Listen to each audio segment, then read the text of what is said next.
Hello. Uh, right, this is a final update on the GoFundMe campaign uh, regarding Astra, which is now become part of Mode Rehabilitation in Stockport. So I've teamed up with Sue McCormack, who's the chief exec of Mode, and we're going to work together on this. She's got a lot to bring to this, and it's tough in the voluntary sector, and she's been going at it for years now, and it's a thankless task. You wouldn't believe the difficulty it is for people who just want to do some good, and that's what she is, a really good person with a big heart and a love for other people. And so her morals match mine, I think, and I'm going to help her and myself and many others, I think, get what they need. Maybe not what they want, but they'll get what they need, and I think we'll be able to fast track it.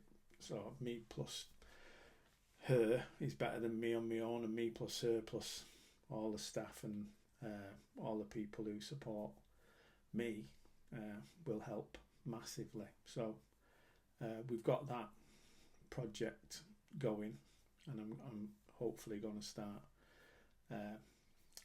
showing people round and doing open days in the next few months to show people what we can do, and with a launch later in the year for the Astra projects,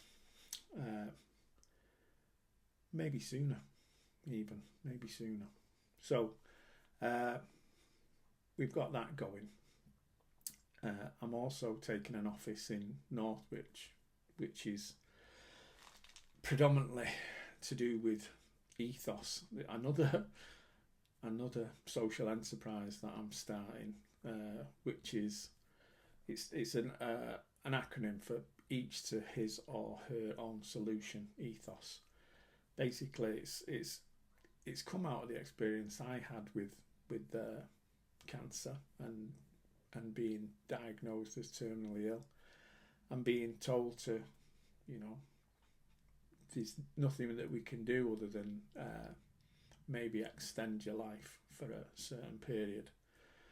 My cancer's in my spine and it's inoperable at the moment. So I got talking to my sister sent me a YouTube video of this lad who claimed to have cancer and recovered by using worming tablets for kids, and he was sort of helped by a chap in America who actually sent him his first batch of worming tablets.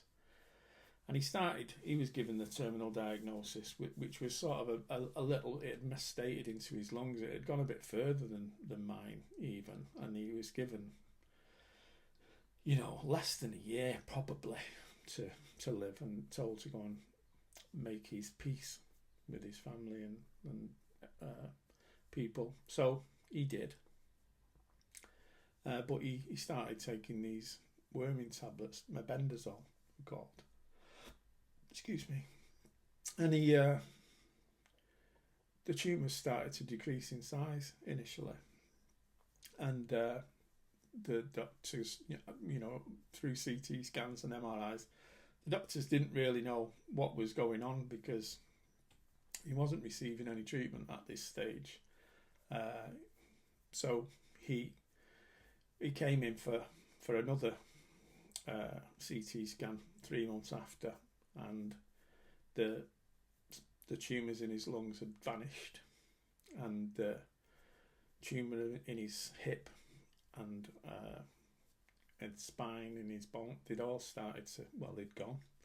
Except, the one in his hip was the major one, and he had the best part of that removed with surgery. And what was left all went. And after 12 months, he was cancer clear, and he had a word with the doctor, and the doctor said, you know, we don't know what's gone on here really, you know. And he said, why have you not asked me what I'm doing? And he said, I don't know, what are you doing? And he told him he was taking his mebendazole, and it basically, it was based on the metabolic theory of cancer that was first forwarded in 1920 by a scientist called Otto Warburg, who won the Nobel Prize for it. However, before the Second World War, Hitler thought he might have cancer, and he was very concerned about cancer, and he basically got Dr. Warburg to be his personal doctor. And Warburg was a Jew, but and Goebbels said to Hitler, apparently, I'm gilding the lily here, I might be making it up, but I believe Goebbels said to Hitler, he's a Jew, you know, and Hitler said, I'll decide who's a Jew, because he wanted him as a doctor. And because he was Hitler's doctor throughout the war, he was just trying to stay alive, you know, because he escaped the concentration camps, because he was the doctor to the Führer. And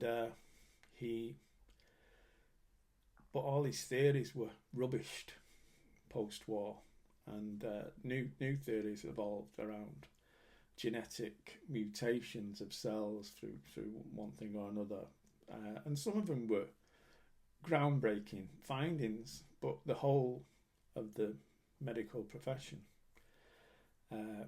went, it was like a binary choice. They went along with this genetic mutation theory, this somatic theory, and the metabolic theory was abandoned up until recently, when, you know, we found that all the billions and billions that had been thrown at finding genetic links, genetic cures through DNA manipulation and etc., they were just no good. They weren't working on these, and were cancer, certain types of cancers has reduced, like lung cancer, but that's mainly due to smoking cessation over recent years and bans and stuff like that.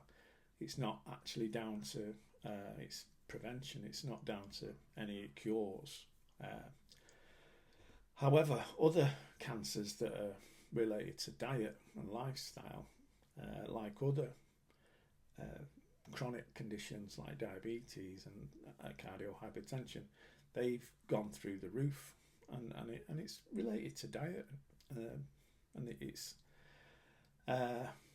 we eat too much, and too much of the wrong kind of stuff, and we do too little exercise, and you know, that's common sense. But with aging, there's something about our cells, they mutate, they die, there's parts of them, mitochondria, stop working, and then they try to survive by mutating, and this process makes cancer. That's an idiot's guide to it, I'm sorry about that, but there's a guy called Dr. Thomas Siegfried in Boston College in America who's been writing books about this for 20 years, and he's very, look him up on YouTube, I'll put some in the comments or something.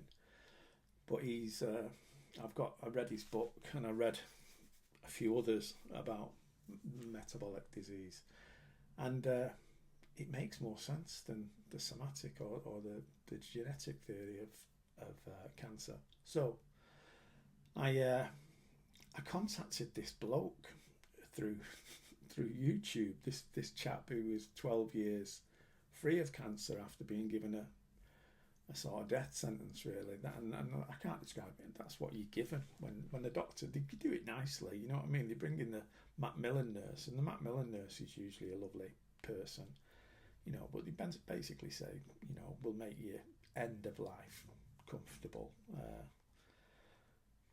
go home and die. So people who know me know that's not me. I've been described as many things, but I don't take no notice of authority. Never have done, you know.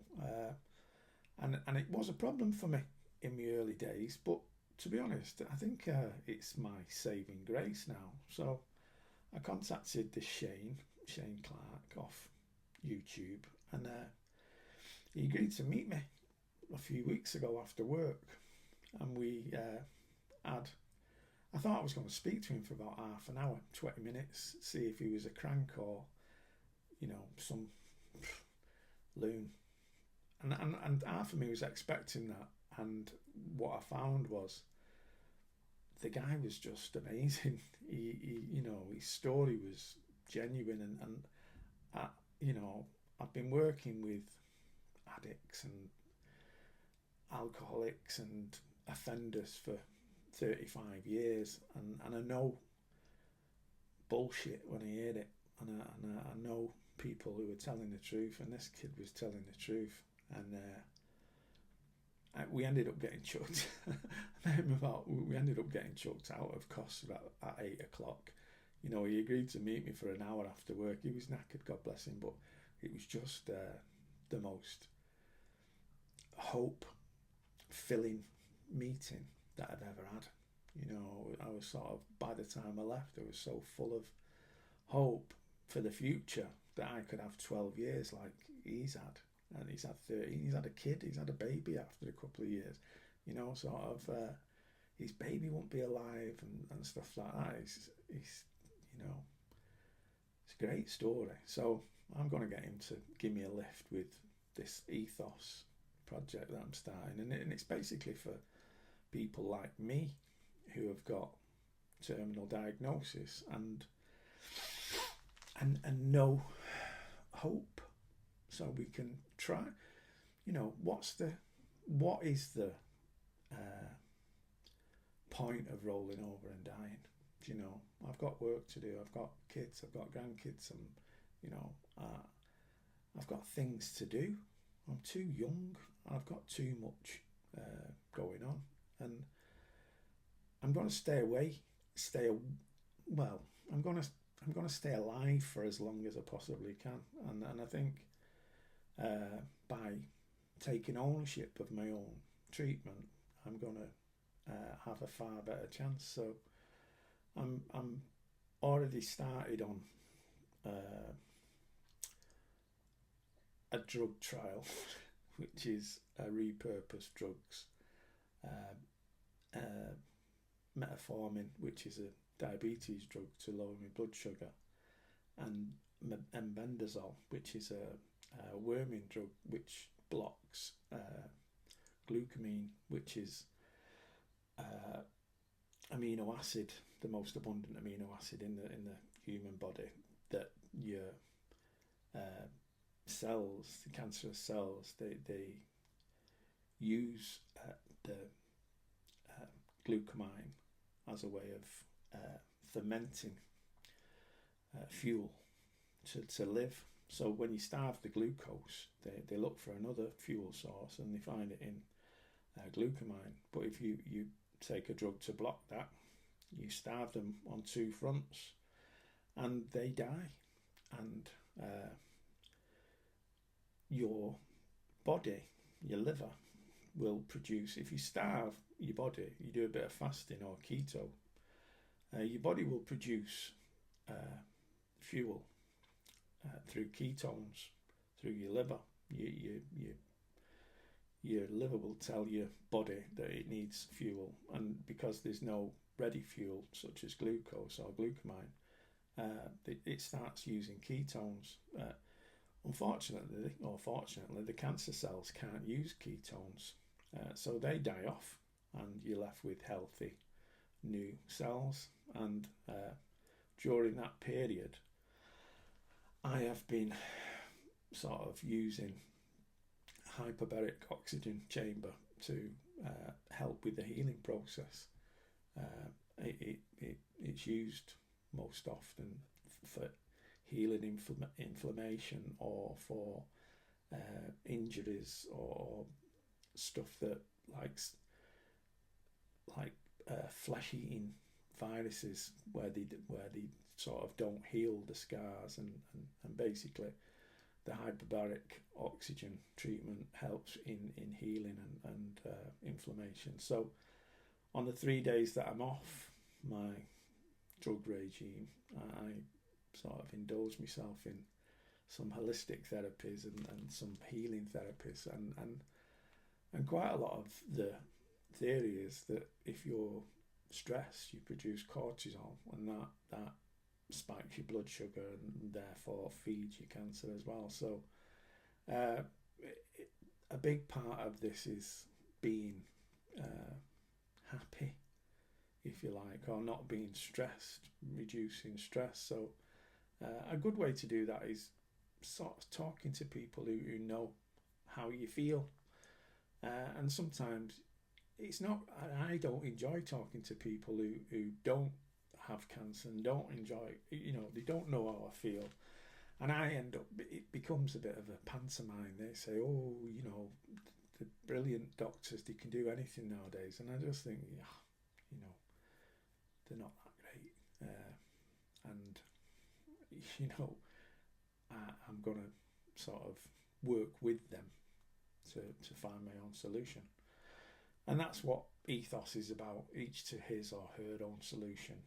Ethos, that's the acronym, and it's about us helping ourselves. And I've always liked the idea of people helping themselves, but I can't help myself without the help of others, and I know that. So with your help, I've got enough for premises and stuff to get going, like printer, computers, some marketing materials, but a lot of the stuff I had myself anyway. But I've got a new camera there. You can see it just over my shoulder, a Lumix. But it's good for doing podcasts and stuff like that. So I'm going to do a weekly podcast at least. I might do two. I might do one that's cancer related, ethos related, and another that's alcohol related, mode. So I'll have two podcasts going, and that might it'll at least increase people's understanding of both alcoholism and maybe different types of theories around cancer. So this has been a mammoth update. What I'm going to do now is edit this up, and I'd like to take this campaign down at the end of the month. I think we were about £600 short for the 15 grand. So if you've already donated, it means 60 of you, which I know there was 191 people who donated in the first. So a third of you, if you see fit to chip in another tenner on payday, we've hit the 15 grand, and I've got enough to pay for my office and my treatment centre, premises for a year, and with some equipment, the rest there's other stuff that I need to do, other fundraising around, but we're off the ground now, we're going, and we can start helping people very, very soon. So thanks for everything up to now, and hopefully you can dig deep and sort out 600 quid, because I'm going to be putting up another campaign pretty soon to see if I can get a hyperbaric oxygen chamber, which they cost a few quid, but we'll cross that bridge when we come to it. Maybe we'll get different people chipping in. So thanks for your generosity, and thanks for giving me purpose, which is keeping me alive, I think, as well. So thank you.